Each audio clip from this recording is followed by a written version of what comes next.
حتى لو كنتي أطهر من الثلج لن تنجو من النميمة، فإنها وظيفة الفاشلين.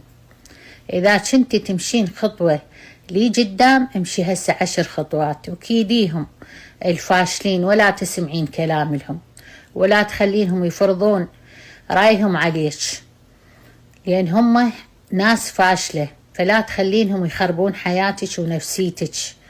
استمر بحياتك وعيشيها، وهذول الفاشلين ما لهم مكان والله.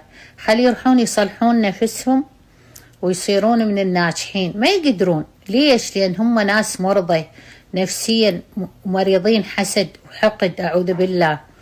فدير بالك تخلين هيك ناس ونفسيات تأثر عليك وعلى مستقبلك وعلى بيتك وعلى نفسيتك حبيبتي. والله الناس هسه بهالوقت الفقير والفقيرة ما يعيشون بهذا الوقت، فصيري قوية وقد حالك.